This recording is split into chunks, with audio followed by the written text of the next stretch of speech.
It's that time. Welcome to Roadmap, everybody. How to take 3 listings a week until you're ready for more. You know, each week we interview a great agent who's consistently taking 2, 3, 4 listings each week. And actually, in this case, maybe higher. And we have an exciting guest today. You're going to have, we encourage you to take a lot of notes during this broadcast and learn as much as you can by taking those notes and reviewing them, and then use the copycat principle. You'll have an opportunity to ask questions during the broadcast as we go along here. So first, let me introduce my co-host from San Diego, Carly Hathaway, carlyhathaway.com. Hi, Carly. How's the real estate business? Hi, everybody. Thanks for tuning in. Real estate's amazing. San Diego's a hot market right now. Great to take listings. So I'm excited for today's guest. Good. Well, I'm going to go right into the introduction of our guest. We get him for a short period of time here, a little shorter than the normal broadcast, but it's well worth it. This guy, about 10 years ago, moved from Las Vegas, Nevada, to a very small town outside of Nashville, Hendersonville, Tennessee. He only knew one person in that town, and that person did not need to buy or sell a home. And he couldn't speak the language. If you come from Las Vegas and you move to the Nashville area, you can't speak the language. He had to take, you know, what is that, Rosetta Stone or something, how to speak the local language. And then in his first year, he sold 49 homes, most of them sellers. He worked a couple buyers there, but mostly is following a system. And he's going to share with you the system and the origin of that system. He's a very driven guy, very focused guy, but you know, when it comes to looking at a system and saying, hey, this thing's amazing, and it was, and now he's like sells 8 times as many homes as that. So it's going to be a real treat. Welcome, everybody, and I'll warn you in advance, Bernie, you're not going to hear the applause, even though there are a lot of people on here because they're all on mute except for Carly. Give a warm welcome to Bernie Gallerani. Hey, thanks, Brad. Appreciate it. I'm excited to be here, even though I was kind of a fill-in. That's right. You know, here's how I put my mind around this. Is, you know, back in the day, there was a guy named Drew Bledsoe who got hurt, and his backup quarterback, which is by the name of Brady, I think you guys have all heard of him, came in and stole the show and took that team all the way to the Super Bowl. That's how that works. So I'm okay being the fill-in because sometimes the fill-ins, you know, can provide some really cool stuff. Well, you know, you're the fill-in because you sell too many homes. They might not be able to relate. So we're really going to just talk about your first, second, and third year in the business. Awesome.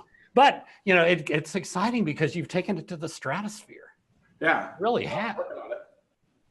You really, really have. Tell me about that first year. Remember that first year? There you were. You were having trouble talking to people, and they were, hey, y'all, hey, honey. And you were listing property, and you followed a wonderful system. Yeah. So when I moved to Nashville in August of 2004, you know, I don't speak Southern, right? I mean, I'm a West Coast guy, and so I didn't understand the whole Southern draw. And so somebody had said to me, even before I got into real estate, as I wasn't even a licensed agent here in the state of Tennessee, and someone said, well, how well do you think you're going to do over here being from the West Coast? And I'm like, I planted this negative thing in my mind. Thank God it happened, though, by the way, because it changed my life being involved with coaching. And I went, well, crap, I've got to learn how to be a Southern draw salesperson, right? So I went to search out coaching companies. Before I even started selling houses, I'm like, okay, well, someone's got to teach me how to talk. So I started researching coaching companies and found the Mike Ferry organization, which is what I ultimately ended up signing up for. And I'll never forget my coach, and he'll say, listen, I'm not going to teach you how to talk Southern because I don't know how to talk Southern, but I can teach you how to say the way it's supposed to be said in the tonality and voice that you have, and you'll be super successful. So I'm like, okay, well, let's do this thing. So I've been with Mike Ferry now for 13 years. It's been a really just nice. Great. And how many, just for fun, how many listings will you, by the end of today, being the month of October, how many listings will you have taken this month? Well, that's a good question. My listings are down from what they used to be because I actually run my company now a little bit more, but I personally will take somewhere right around 16 to 18 listings this month. Okay, great. Fantastic. That's great.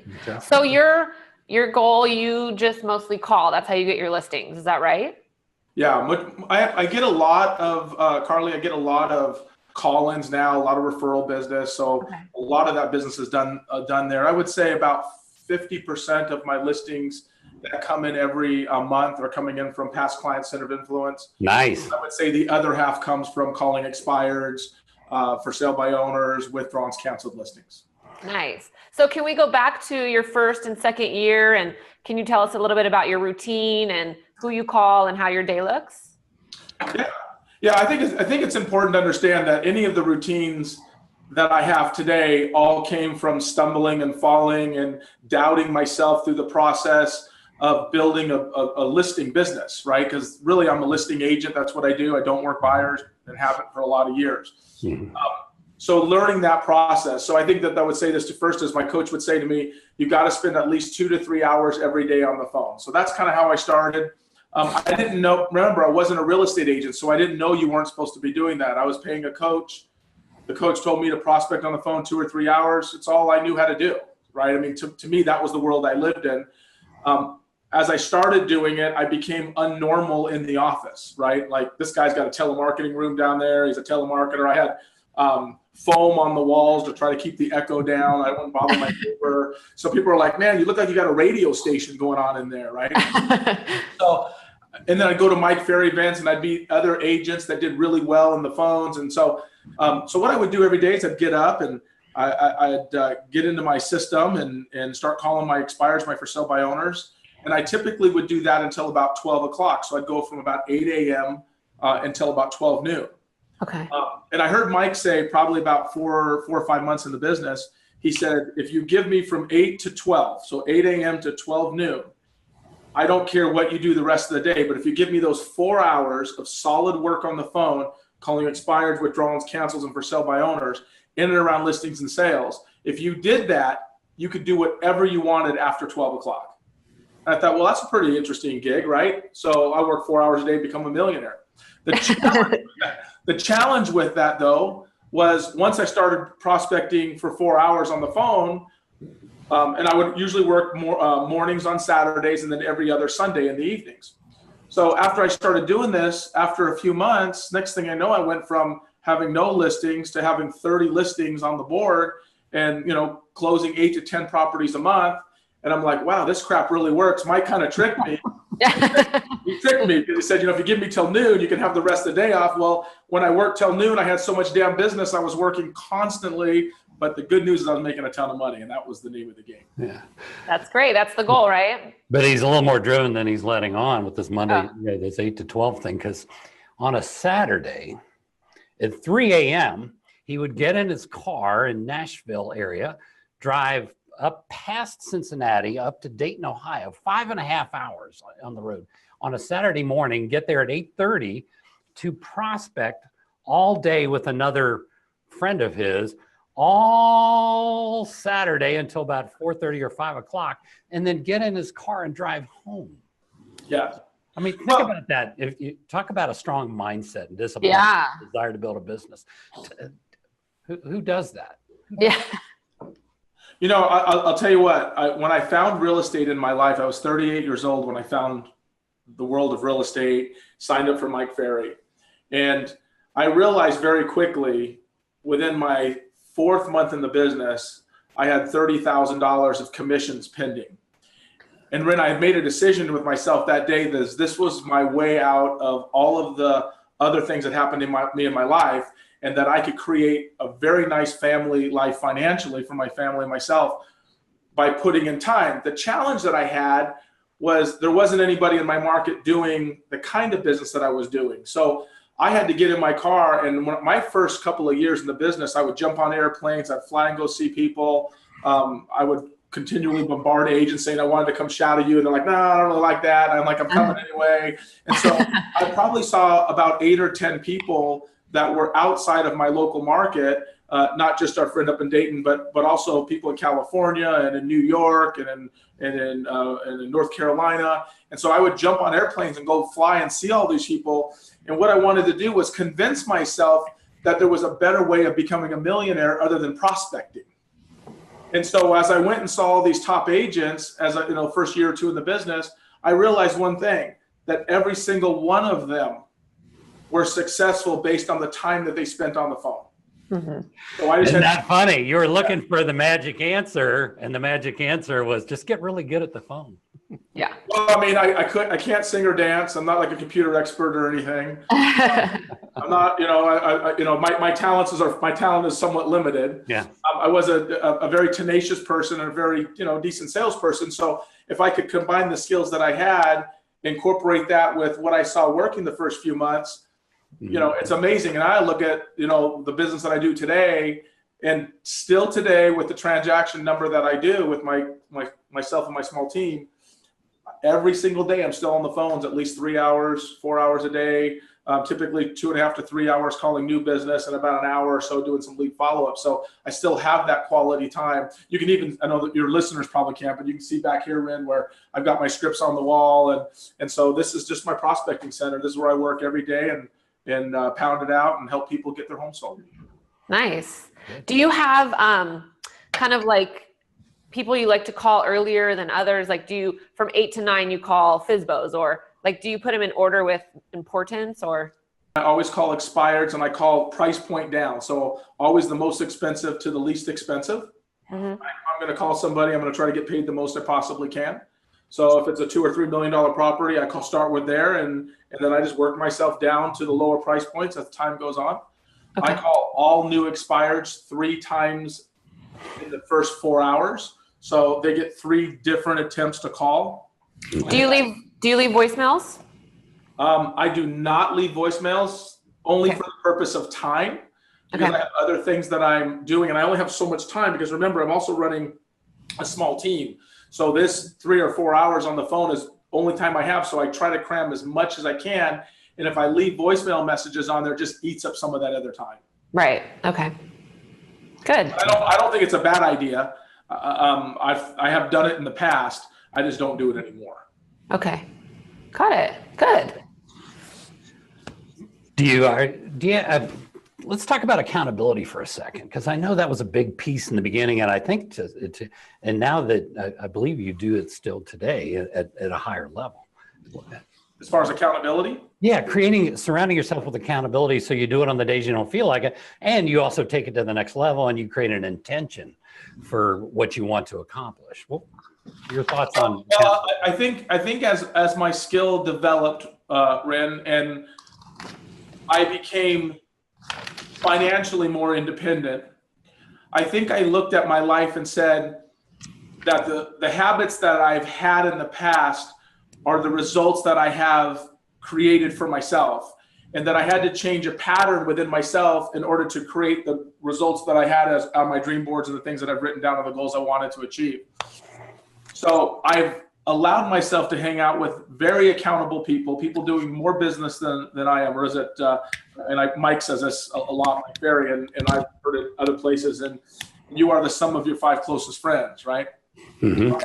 I heard one the other day, it says you're the sum of the 5 people you hang out the most.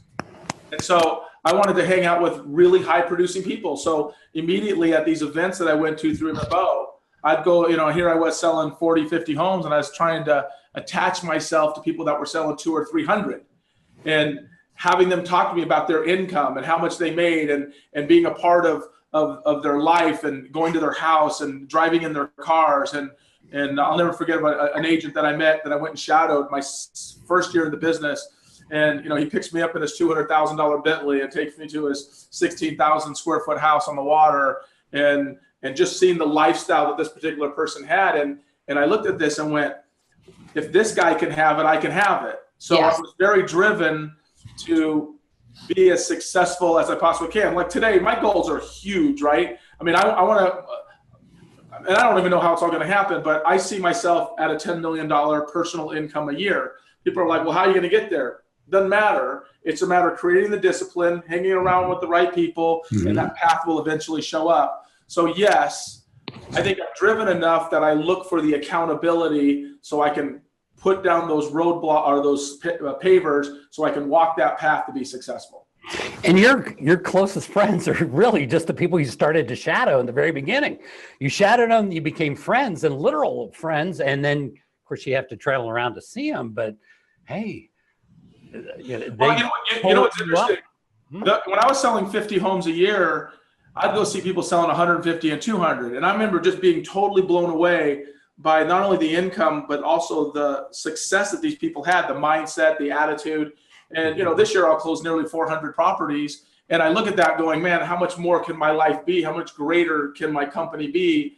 And so once you reach the milestone of catching the person that you're idolizing, you then have to find somebody else to go idolize. So, and you get to a point where you start working past, who do you go catch now? Who do you go see now? Who do you go talk to now, right?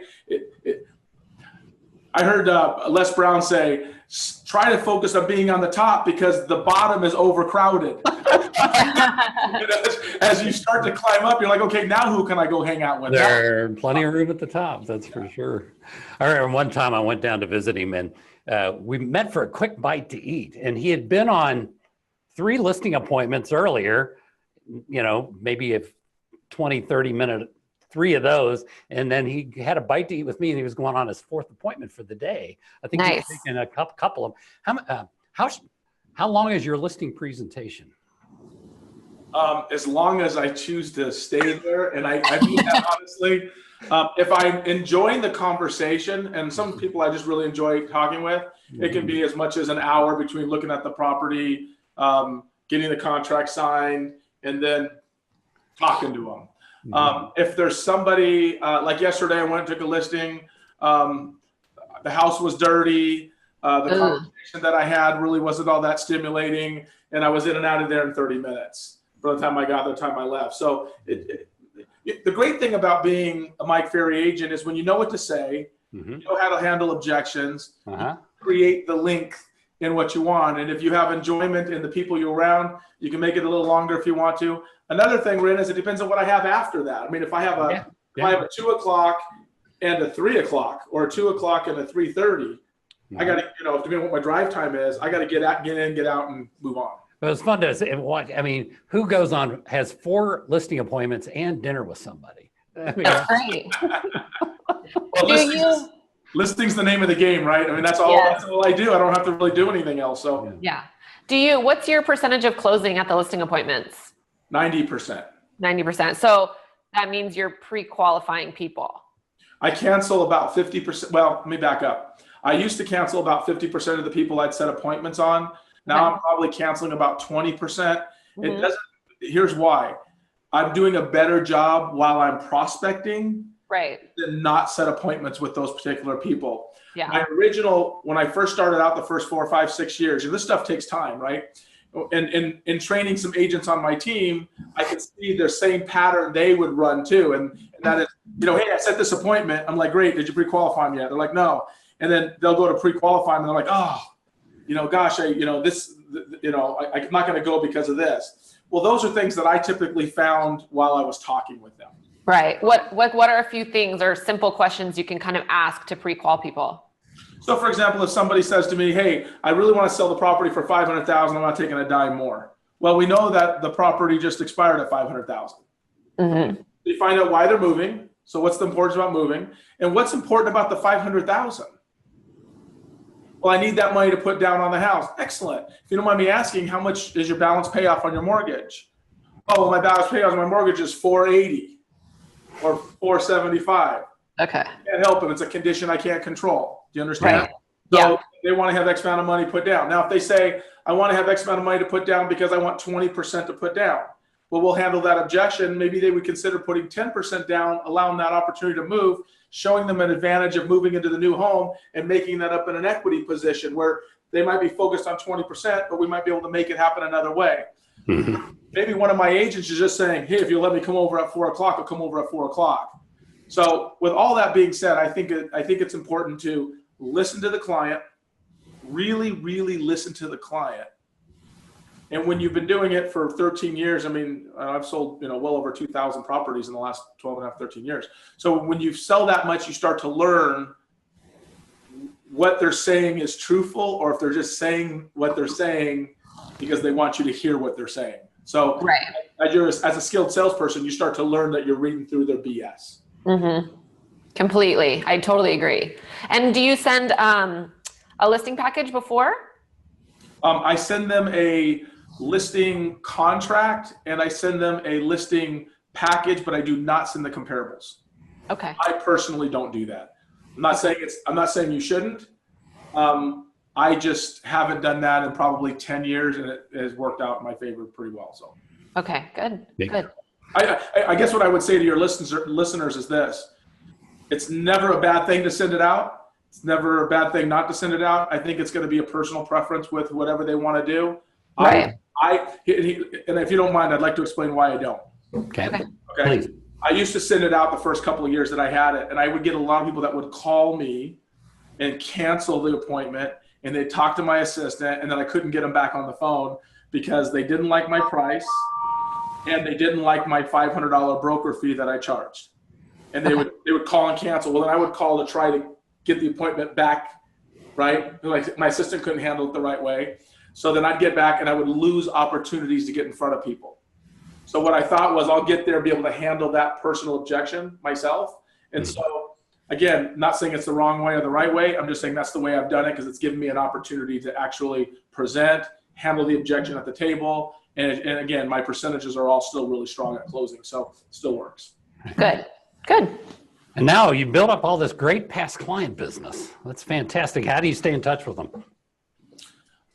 It's getting more difficult right now. I got to be totally truthful with you. With the time that I have, it's really tough. I have them on a 90-day follow-up. I have my A clients that I call every 30, my Bs that I call every 60, and my Cs that I call every 90.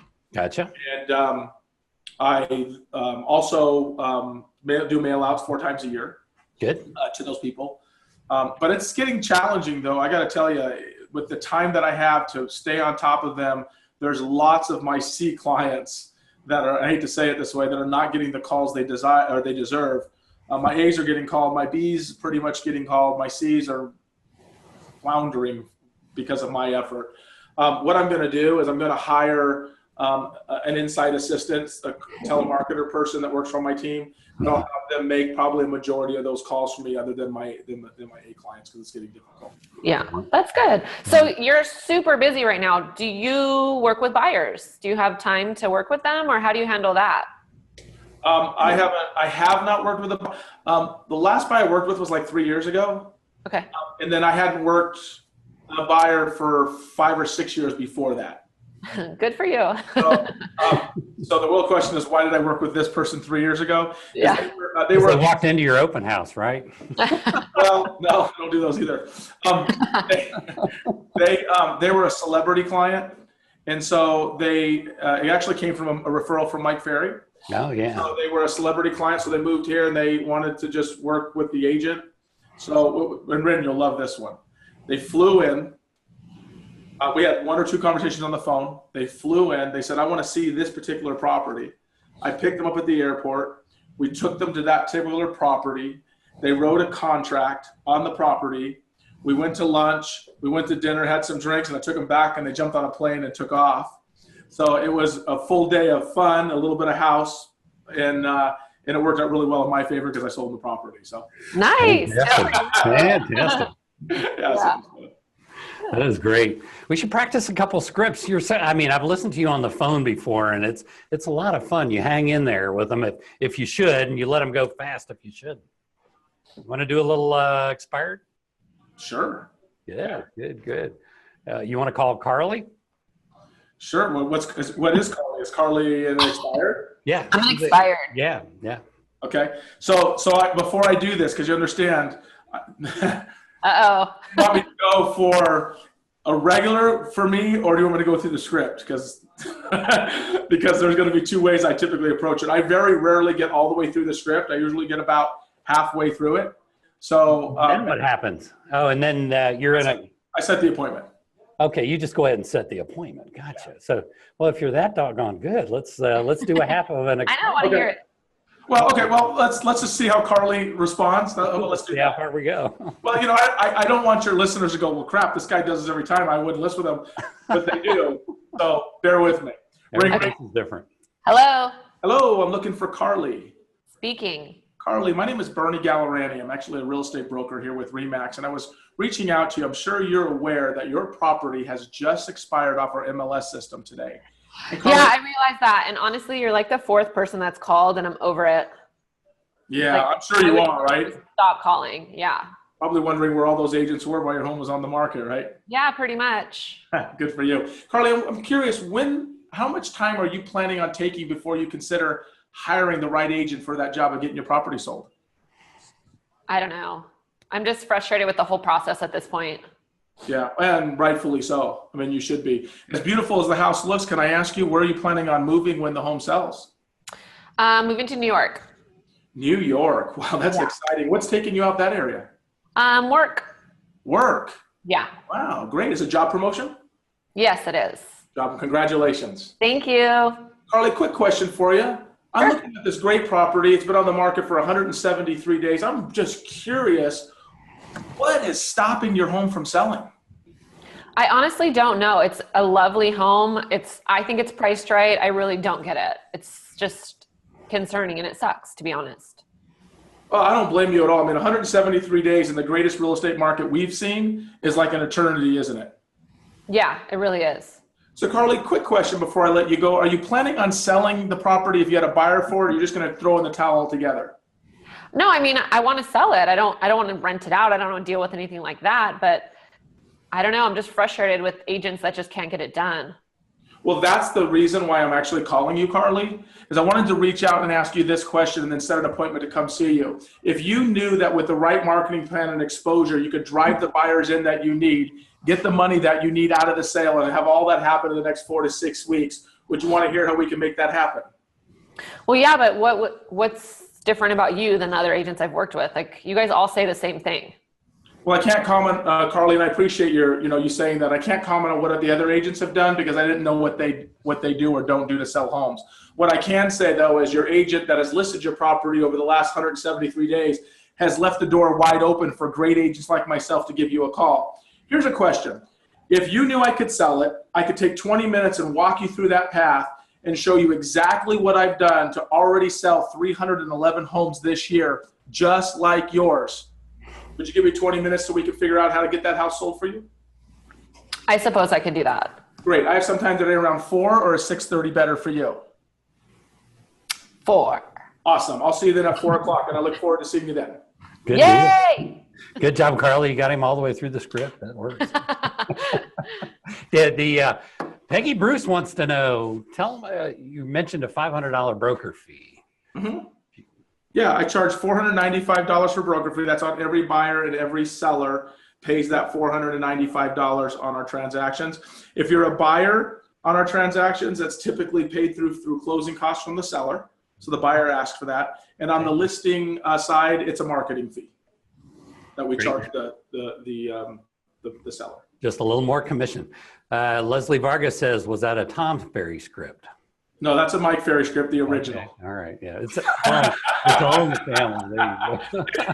There you go. anything that is original sales scripts on the phone came from the original man, Mike Ferry. Yeah. Okay. Chris Camacho says, do you pre-qualify right after setting the appointment, or do you have someone from your staff call to pre-qualify? Good question. I do a lot of pre-qualifying when I'm setting the appointment, right? So one thing Carly said just now is I knew she was moving to New York, right? Mm-hmm.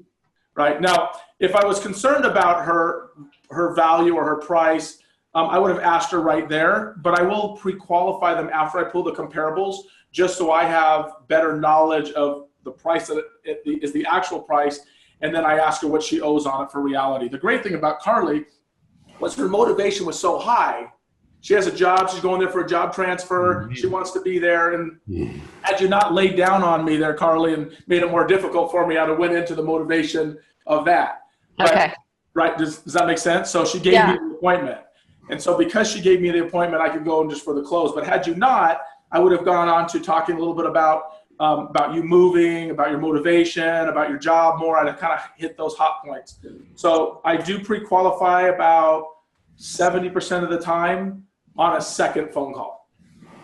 Gotcha. All right. Okay. Fantastic. If it's a call in, if it's a come list me, past client center of influence, someone that calls me from the other things I'm doing, my assistant does all that pre-qualifying for me. Okay. So one of your past clients fear they call in and they take them through that.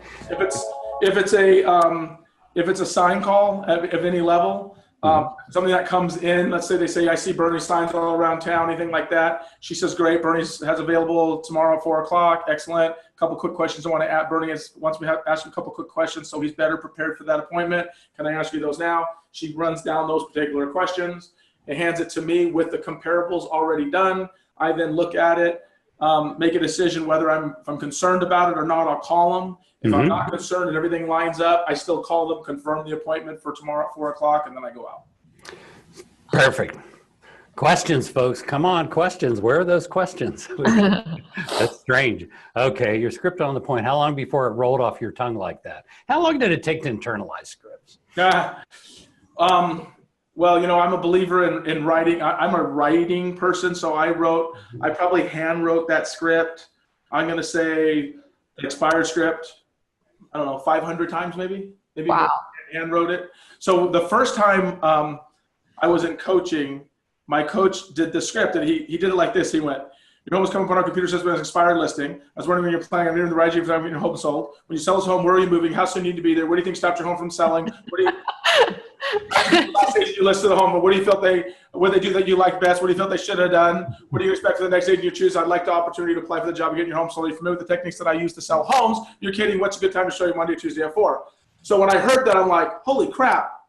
How did you do that? He goes, handwrite your scripts, record it, listen to it. So I did that for about the first 2 years on every Mike Ferry script I could.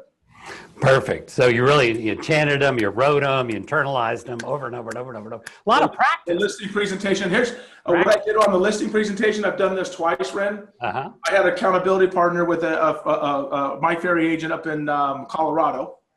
And we wanted to get better on the listing presentation. So we decided we were going to write it 90, the Mike Ferry listing presentation. You know how long it is, right? It's not long, but it's not short. Right. When you're handwriting, it takes about 35, 40 minutes. We made an agreement that we would handwrite the listing presentation 90 straight times. We wrote each other a check for $5,000. We switched the checks in each other's hands, and then we were going to see each other 90 days later. We had kind of planned this whole thing out where we were going to meet again. And we did, and we handed each other's books with the dates in them, and we had hand wrote them. Now, I've done that twice. Wow. I did that with another agent in my office who wanted to get better at the listing presentation, and I said the same thing to her. And we bet $4,000 that we could write it 60 times, and we did that. So I've actually done that twice over the 13 years in the business. Wow. I mean, what discipline, what accountability, what practice, and involving your accountability partners. That's huge. That's huge. Mm-hmm. But here's my take on this deal. We get paid a lot of money to sell houses. I know your viewers can't see this, but you see the grin on my face right now. We get paid a lot of money. They're paying us to be a professional. They're paying us to show up looking professional. They're paying us to give them the right information. And I think that unless it's natural and unless you can really talk to them, I'm a believer you can't really listen to them unless you know the scripts internally. Because you're so focused on what you're going to say, you're not paying attention to what they're saying. Because of the amount of income we earn in this business, I knew that the more time I spent doing this, the more money I would ultimately end up making.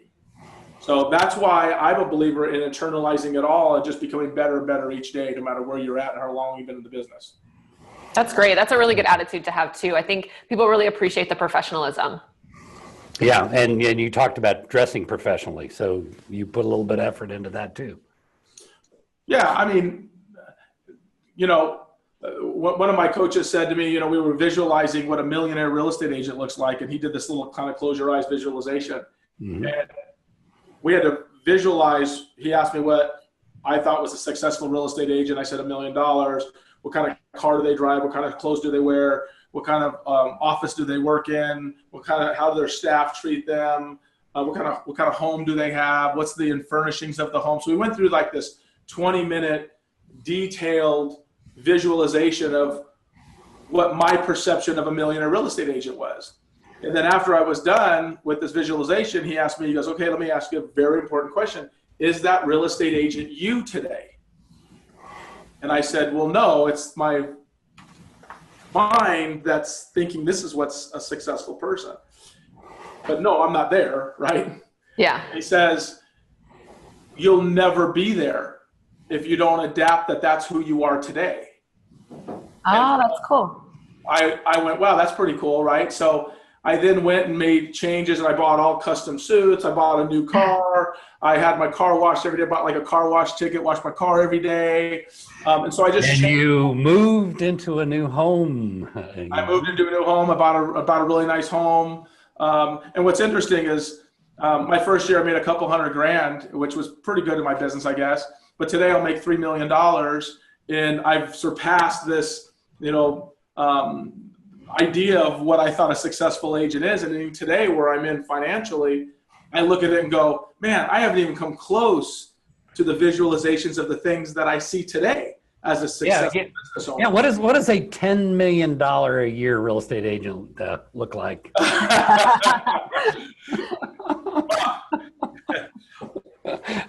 Here's my thing, as Mike Very always says, you got to visualize private jets and beautiful cars and nice vacations and all these things. And I realized, well, wait a minute.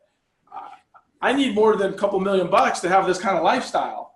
So now my mind's going, well, if I really want to achieve the great things, the retirement portfolio that I want to have, right? I don't want to retire on $300K a year. I want to retire on $1 million a year, right? I want my retirement to be like I live my life today. Right. Yeah. And so now I love my work. So now what I focus on mainly, Ren, is I can have whatever I choose to have. Mm-hmm. There isn't anything that is in my way but myself, right? I have this great thing. It's on my computer. I'll show you this. It's cool. Right here. Change or die. Yeah. Change or die, right? I love this one right here. These are all hanging on my thing. Struggle is perfection in progress. Nice. Wow. I like that one too. Yeah, that's a good one. This is so exciting. I can't wait for this to be over so I can play it over and over again. I'm just getting exciting. Very inspiring, for It's sure. very inspiring. So I've got some crazy. Look at this one. Hold on. Let me walk through this. I got this one. This one hangs in my office. See this right here? This is a $20 bill. Oh, I have seen that. I know what that is. I know What it. is This one, I probably did this. Tell them the story. Tell them the story. So the story behind this is my coach told me to rip up a $20 bill. I'm like, I'm not gonna rip a $20 bill. He's like, rip up a $20 bill. I said, tell me why. He said, do you trust me? I said, well, I'm not ripping up a $20 bill, so I guess not. This went on for months, and he kept saying, "You ripped the $20 bill." No, do it. So I finally ripped it up. I took a picture of it, and I sent it to him. I'm like, "Here's my $20 bill. Now what?" He's okay. We're going to work on your income. Now remember, this was a few years back. He says, "This is what I want you to write down. I want to write down how much money you make per minute." I'm like, "Whoa, okay, this is interesting." Because you have no idea how much time you waste with all the crap you do because you don't take every minute seriously that you're working. I'm like, okay, this is interesting. So here's what I wrote. Is what I'm about to do for the next hour going to get me to another listing appointment? If not, should I be doing it? I make $850 per hour. That's $14 per minute. Is this activity worth it? So here's the question. Somebody knocks on my door and they say, "Hey, I want to talk to you." And it's during my prospecting time. Every minute it costs me $14 to hear this conversation. Oh, interesting.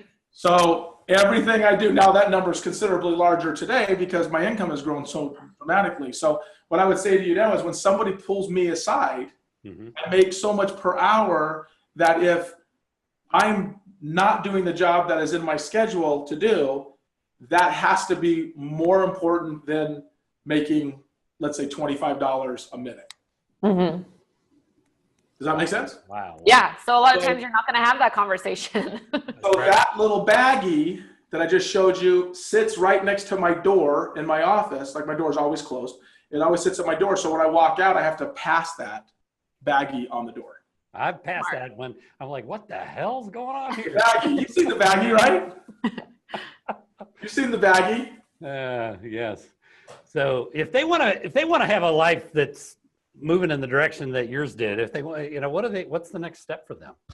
Where do they go? Where do they go? Here's what I would like to go a different direction. And by the way, I moved my listing appointment to later, so I've got a little more time then. Okay, good. All right. So here's what I would say to you, to all people that are listening. You have to have a goal that's strong enough to get you past your bad habits, because we all have habits, but are the habits getting us to the goals that we're setting for ourselves? And these habits have been ingrained in us for so long because it's how we've been behaving, that you have to identify that that's a bad habit and that you're going to work on making that habit better. It's not going to lay down for you. It's not all of a sudden just going to go away. It's something you're going to have to conquer in time. And how you conquer that in time is develop a goal that you want to achieve. It might be a smaller goal, might be a bigger goal. That'll be completely up to your listeners. Mm-hmm. And the goal has to be deliberate on time, because as you well know, if you have a goal that doesn't have an end date, it's nothing but a dream. So you have to have an end date in mind. It might be I want to list 2 properties this week. It might be I want to list 2 properties this month. It might be I want to list 30 properties this year. Whatever it is, it doesn't matter. But focus on that goal. Number 2, control the controllables. This is one of the most important things I actually learned from one of my daughters who was in college, and she shared this with me. I thought it was really powerful. As an agent, I used to say, I'm going to get 3 listing appointments. I'm going to get 3 listing appointments. I'm going to get 3 listing appointments. And then if I wouldn't get 3 listing appointments, I go, crap, I didn't do my job. Why didn't I get 3 listing appointments? And my daughter actually said to me one day, she was in college, probably a sophomore or junior in college, and she says, why don't you work on the controllables instead of focusing on the things you can't control? I'm like, well, tell me what that means. She says, you can control what time you get up. You can control what time you're going to go to the gym if you're going to go to the gym. You can control what time you're going to show up to the office. You can control how long you're going to prospect. You can almost control the people you talk to. If you want to call 30 people and it doesn't happen in 3 hours, you might have to put 4 hours in. But you can actually control that. Mm-hmm. You can't control how many people are going to list with you. You can only control how many people you're going to talk to. Mm-hmm. Now, this is powerful, right? Very. Realizing, okay, well, my goal no longer is how many listings can I take. What I'm going to do is I'm going to back out how many contacts I have to make in order to take 5 listings a week. And then I'm going to dedicate that time to that number. And if I dedicate that time, then the listings will come. And if they don't show up, here's my win.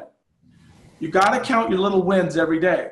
So if I show up at the office at 7 o'clock, I just won. If I get on the phones at 7:45, I just won.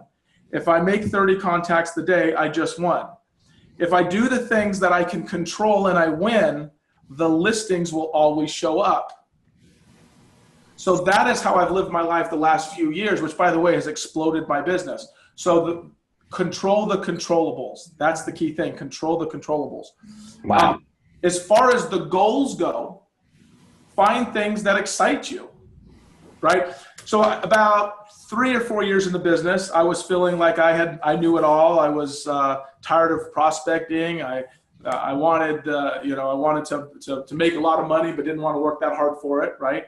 Mm-hmm. How do I become a millionaire and not have to prospect on the phone all day long, right? It's one of those conversations. And so I actually had considered getting out of coaching. A lot of people don't know that. And not only had I not decided to get out of coaching, but I kind of started creating an ally for other people that believed like I believed. And I was the ringleader saying, God, aren't you tired of this crap? Aren't you tired of doing this all the time? Right? And so one day I stuck in an audio tape. Mike Ferry was talking on this audio tape, and it talked about this same issue, about how your mind will prevent you from being successful based on all the ways that you typically think, and that you have to keep conditioning yourself. You need to get bigger, more desirable goals. So I cut out a picture of an Aston Martin, because at that particular time I wanted an Aston Martin. So I cut a picture and I put it on my dream board, and I looked at that thing for about 4 days, and I pondered this Aston Martin. Do I want to work that hard to have it? Why is it important to me? And I started thinking about the $200,000 car that I wanted to buy. And I thought the only difference between me and me sitting in that car is the crap that keeps going on in my head. And if I can remove that crap out of my head, I'll have that car. right? So I made a decision that day that I was the problem. And from there, my business took off. And of course, I love cars. I bought, and I never even actually got that Aston Martin. I ended up buying a Panamera, and I drive Mercedes and all sorts of other things. And I just bought a Range Rover and stuff like that. But my point is that I realized that all of the issues I had in my desire to grow were all in my behavioral problems, right? And then success created an issue where, gosh, I'm making $500,000 a year. How much more do I really want? How much more do I need? Why don't I sit back and throw my feet up and just enjoy my life? And so they're like, well, that's not going to get me to $1 million, right? I mean, these are things that losers say, in my opinion. I know, and you make a lot of money now, and I know you enjoy your life. I see it. Oh, I have a great life now. And actually, it's interesting is I make a lot more money than I used to, and I don't work really any more time. True. But when I got my mind right, my balance right, my focus right, my energy level was right, my attitude is right, and so I'm working on what I tell myself every day is total domination, and that is, unless I own total domination in my marketplace, this is my mindset. No, this is not an ego statement. But unless I have total domination, my wife said to me on something we were working on, she goes, I don't understand, when is enough enough? Here's what I said. The dream was given to me. I don't expect her to see it.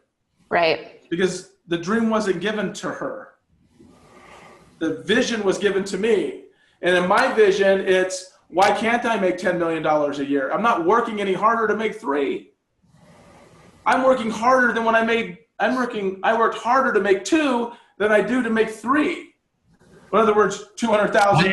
There seems to be a direct. I've seen that so much. There's a direct correlation between the more you sell, the less you work. In some ways. No. Once you get it down, once you get there.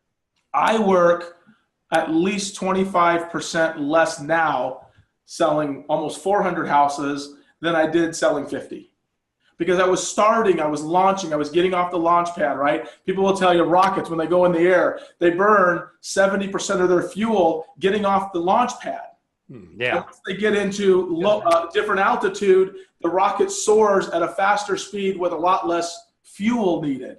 And that's what's happening right now is we're working, when we have increases on our team, we're increasing by 50, 75 transactions a year. We're not trying to do 10 more deals.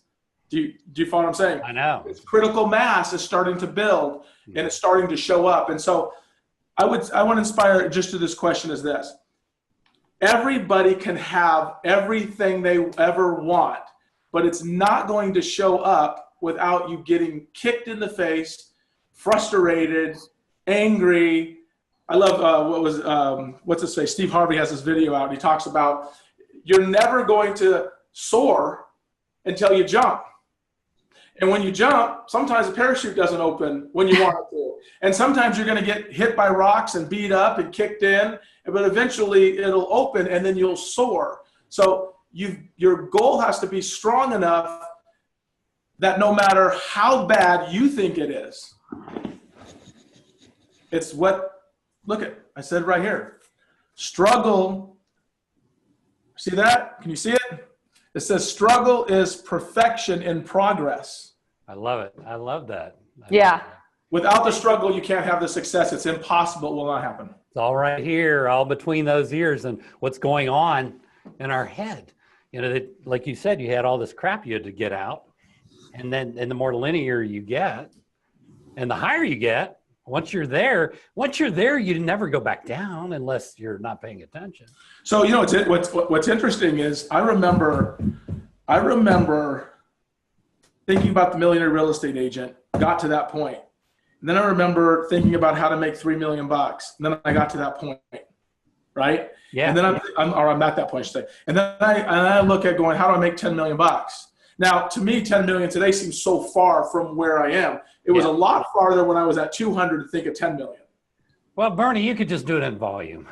It's all in volume. It's all in helping other people grow now, right? Yeah. That's it. It's leveraging our talent to help other people see what it is I was able to see and then coach them through that. That's the key to it. Good. Well, if you want to see Bernie, you go to a lot of events. You'll be at Mike Ferry's event in January, right? At Production Retreat in San Diego in January. Good. My hometown. There you So go. I gotta hang out with you. Yeah, you're spoiled, San Diego. I am very spoiled. Especially in January, they're spoiled. Yeah. They are. Well, if you want any cold weather, you just come up here to Tennessee. It's nice and cold up here. Ooh, I don't even think I have the right clothes for that kind of weather. This is such a treat. I know I'm going to play this over and over and over for the mindset piece because it really is what drives everything. It's very unshakable inspirational. belief in your willingness to be beat up a little bit to get to that next level.